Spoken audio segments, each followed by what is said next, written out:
ఇంత ఎండలో కూడా వీరు ఎండకి ఎండుతో చాలా కష్టపడుతున్నారు. వీడిని గట్టిగా మాట్లాడమన్నా భావ్యం కాదు, ఎందుకంటే అలసిపోయి ఉంటారు. మనమే ఏసీ రూమ్ లో ఉన్నా మనం అలసిపోతున్నాం.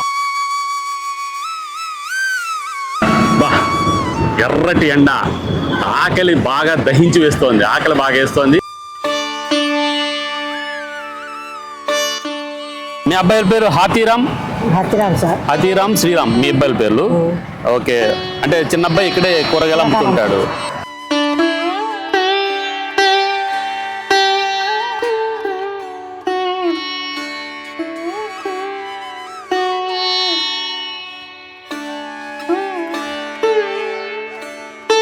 ఏమీ లేదు, ఎప్పటి నుంచి కూడా మీకు లేదు?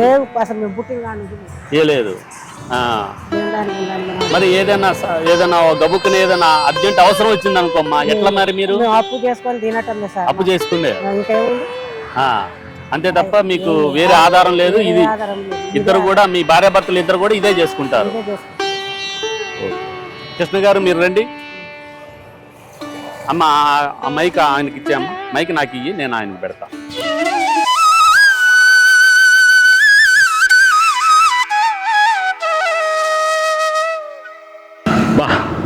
ఎర్రటి ఎండ ఆకలి బాగా దహించి వేస్తోంది, ఆకలి బాగా వేస్తోంది. పొద్దున్నంతా తిరిగి వచ్చాను, ఇక ఇంటికి వెళ్దాము. మేడం గారికి ఫోన్ చేసి లంచ్ రెడీగా ఉందంటే, లంచ్లోకి ఏం వండలేదు, చట్నీ వేసుకు తినాలంటే కూరగాయలు కొని తండి, ఏదైనా కూరగాయలు కొని తండి, అప్పుడు వండేసి మీకు పెడతానని చెప్పేసి మేడం గారు అన్నారు. సో ఇప్పుడు కూరగాయలకి అటు ఇటు చూస్తుంటే ఇదే ఎర్రటి ఎండలో మనమే ఇంత ఎర్రగా ఈ ఎర్రటి ఎండలో మలమల మాడిపోతుంటే, అంతకంటే ఎక్కువగా ఈ ఎండకి ఎండుతో ఈ ఎండలను భరిస్తూ ఒక ఆవిడ మనకి కూరగాయలు అమ్ముతూ కనిపించారు. ఈవిడ నాకు ప్రతిరోజు కనిపిస్తారు, ఎందుకంటే మా బాబుని స్కూల్లోకి దింపే రూట్ ఇదే. అక్కడ ఎర్రటి ఎండలో అసలు గొడుగు లేదు, ఏమీ లేదు, ఛత్రం లేదు, ఏమీ నీడ లేదు, కనీసం పట్టా లేదు, ఏమీ లేకుండా ఆవిడ అమ్ముతున్నారు కూరగాయలు. ఆవిడ ఎప్పటి నుంచో అమ్ముతున్నారు. వానలోను ఎండలోను ప్రతిరోజు తన బ్రతుకు తెరువు కోసం ఒక ఆవిడ ప్రతిరోజు ఇలానే ఎండకి ఎండుతో వానకు తడుస్తూ ఉన్నారు. సరే, ఆవిడ్ని పలకరించి మన వంతు చిన్న సాయం చేద్దాం, పదండి. Welcome to Kashtajeevi vlogs. Hi, welcome to Kashtajeevi vlogs. ఈరోజు ఒక కూరగాయలు అమ్మే ఒక మహిళా కష్టజీవిని మీకు పరిచయం చేస్తాను. ఇది ఖమ్మం వెళ్ళే రోడ్డు, ఇది కొత్తగూడెం, ఇటు ఖమ్మం బస్సులు కూడా వెళ్తున్నాయి. మనకి డిస్టర్బెన్స్ చేస్తూ హార్న్ కూడా కొడుతున్నారు, అది వేరే విషయం అనుకోండి. సరే, ఇష్టంగా కష్టపడేవాడు కష్టజీవి, ఇవాళ కష్టజీవి రేపటి చిరంజీవి అన్న నినాదంతో మనం కష్టజీవులను పరిచయం చేస్తున్నాం. అదేవిధంగా నేను ఎక్కడికి వెళ్తే అక్కడ ఎక్స్ప్లోర్ చేస్తున్నాను. ఈవిడ్ని 2023లో ఇంటర్వ్యూ చేస్తానని చెప్పేసి ఆవిడకి చెప్పాను, ఆవిడ మర్చిపోయారు. ఏదో ఒక సందర్భంలో తప్పనిసరిగా ఇంటర్వ్యూ చేస్తానని చెప్పడం జరిగింది ఆవిడకి. చెప్పాను కదా, గుర్తుందా? నేను రెగ్యులర్గా ఇక్కడ బెండకాయలు ఇవన్నీ నేను రెగ్యులర్గా మా పిల్లలకి ఇష్టమైనవి ఇక్కడ ఎప్పుడు కూడా పొద్దున్నే వస్తారండి ఈవిడ. నేను మా బాబుని అప్పుడప్పుడు, ఎప్పుడు కాదు, నేను క్యాంప్స్కి వెళ్ళినప్పుడు మాత్రం ఖచ్చితంగా నేనే మా బాబు దింపుతాను చైతన్య స్కూల్లో. అప్పుడు తరచుగా ఈవిడ పొద్దున 8ంటికల్లే 7:30కి 8ంటికి ఉదయమే వస్తారు, సాయంత్రం వరకు ఉంటారు. ఎండకి ఎండుతో వానకి తడుస్తూ, ఎలాంటి ఇక్కడ పట్టా లేదు, కనీసం గొడుగు లేదు. ఇలాంటి పరిస్థితుల్లో ఆవిడ కూరగాయలు అమ్ముతూ చాలా కష్టపడుతున్నారు. ఈవిడ పేరేమిటి, ఎక్కడి నుంచి వచ్చారు అనే వివరాలు తెలుసుకుందాం. పక్కనే ఉన్నారు వీరి భర్త గారు, ఆయన్ని కూడా మనం మాట్లాడే ప్రయత్నం చేద్దాం. అమ్మ, మీ పేరేమిటి? బాణోత్ కృష్ణ. ఆయన పేరు కాదు, మీ పేరు? బాణోత్ బద్రి గారు. ఏ ఊరమ్మా? కొంచెం గట్టిగా మాట్లాడండి. పాపం మిమ్మల్ని ఇబ్బంది పెట్టడం భావ్యం కాదు, ఎందుకంటే పొద్దున్న నుంచి మళ్ళీ అలసిపోయి, ఇప్పుడు చూడండి ఎండ మాడిపోతోంది, 3 అవుతోంది, 3:30, 4 అవుతోంది. ఇంత ఎండలో కూడా వీరు ఎండకి ఎండుతో చాలా కష్టపడుతున్నారు. వీడిని గట్టిగా మాట్లాడమన్నా భావ్యం కాదు, ఎందుకంటే అలసిపోయి ఉంటారు. మనమే ఏసీ రూమ్లో ఉన్నా మనం అలసిపోతున్నాం. అలాంటిది వీరు ఎండలో ప్రకృతిలో ఉంటూ కూడా అసలు కష్టజీవి, నిజంగా మహిళా కష్టజీవి. అమ్మ చెప్పండి, బద్రి గారు మీ పేరు? ఏ ఊరు నుంచి అమ్మా మీరు? నరసింహసాగర్. నరసింహసాగర్ అంటే ఎక్కడది? సుజాత నగర్ దగ్గర. ఓకే, మిమ్మల్ని కూడా మాట్లాడిస్తా, మైకి పెట్టి మాట్లాడిస్తా, ఓకేనా? సరే, మీరు ఎప్పటి నుంచి కూరగాయల వ్యాపారం చేస్తున్నారమ్మా? 5-6 సంవత్సరాలు అయింది. అంటే ఇవన్నీ మీరు మారుబేరాన్ని కొంటారా, లేకుంటే మీ పంట పొలాల్లో బాటా లేదు, మచ్చేం లేదు, చెట్టు లేదు, చేయలేదు, ఏమి చేయలేదు. మీరే హోల్సేల్గా కొని ఇక్కడ అమ్ముతారు. ఇదే అడ్డాలో చాలా సంవత్సరాల నుంచి చూస్తున్నాను. ఎప్పటి నుంచి ఇక్కడ అమ్ముతున్నారు కూరగాయలు? పెట్టిన కాడ నుంచి అమ్ముతున్నాం సార్ మేము. ఆహా, అప్పటి నుంచి రైతు మార్కెట్ లో కొన్ని రోజులు అమ్మినాం, అక్కడ అమ్మారు. అమ్మాను. ఇప్పుడు లేవు మాకు, ఇటే కొంటున్నాం, ఇక్కడ అమ్ముకుంటున్నాం. ఇక్కడే అమ్ముతున్నారు. Okay okay. ఇప్పుడు పొద్దున్న ఎన్నింటికి వస్తారు? మీ జీవన విధానం చెప్పండి. పొద్దున్న ఎన్నింటికి వస్తారు? 6ంటికి వస్తాం సార్. 6 గంటలకే 6ంటికి వచ్చి ఇక్కడ నుంచి కూరగాయ కొనకొచ్చి మేము ఇక్కడ పెట్టుకుంటాం. అక్కడి నుంచి వచ్చేసి ఇక్కడ అక్కడ 7-7:30 కల్లా ఇక్కడ ఉండిపోతారు. అంతే సార్. మరి వచ్చిన తర్వాత ఏమేమి కూరగాయలు ఎలా అమ్ముతారు ఏమిటి చెప్పండి ఒకసారి. సార్ కిలో రేట్ బట్టే అమ్ముతాం, రేట్ బట్టే అమ్ముతాం ఇక్కడ అని చెప్పేసి. ఏది అక్కడ మన వ్యవసాయ అదే రైతు మార్కెట్ లో ఎలా ఉంటే అలా అమ్ముతారు.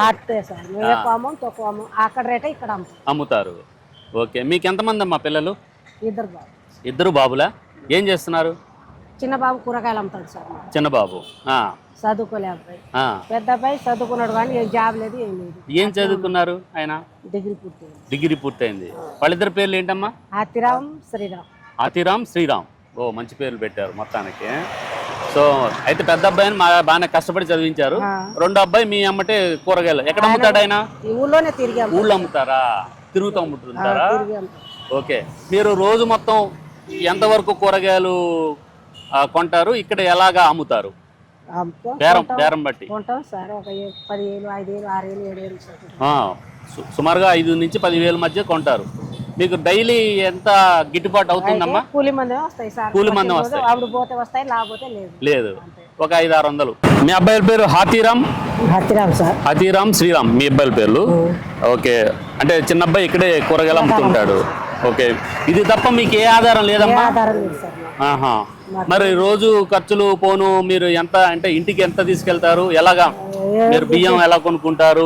కిలో 60 బియ్యం సార్ ఇప్పుడు కొనేది. ఏం మిగిలి పెట్టుకుపోతే ఒక 200, 300 అంతే కానీ ఏం పోతుంది. మీకు పొలం అయితే ఏమీ లేదు? ఎప్పటి నుంచి కూడా మీకు లేదు? అసలు మేము పుట్టిన కానీ ఏ లేదు. మరి ఏదైనా గబుక్కుని ఏదైనా అర్జెంట్ అవసరం వచ్చింది అనుకోమ్మా, ఎట్లా మరి మీరు? అప్పు చేసుకొని తినటం లేదు సార్. అప్పు చేసుకుండే ఇంకేముంది అంతే తప్ప మీకు వేరే ఆధారం లేదు. ఇది ఇద్దరు కూడా, మీ భార్యాభర్తలు ఇద్దరు కూడా ఇదే చేసుకుంటారు.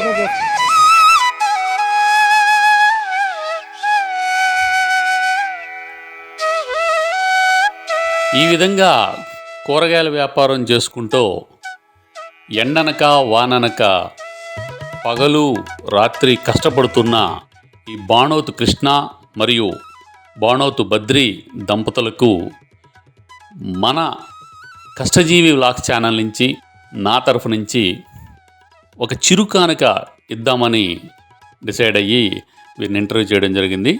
బాణోతు కృష్ణ గారికి, అదేవిధంగా బద్రి గారికి వారి బతుకు తెరువు కోసం కష్టపడుతున్న ఈ కూరగాయల వ్యాపారానికి నేను సైతం అంటూ ఒక చిరుకానుక అందించాను.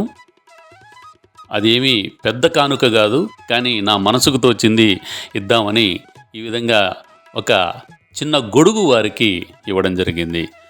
ఎండలో ఎండుతో, వానలో తడుస్తూ ఎంతో కష్టపడుతున్న వారికి ఇది చాలా చాలా చిరుకానుక.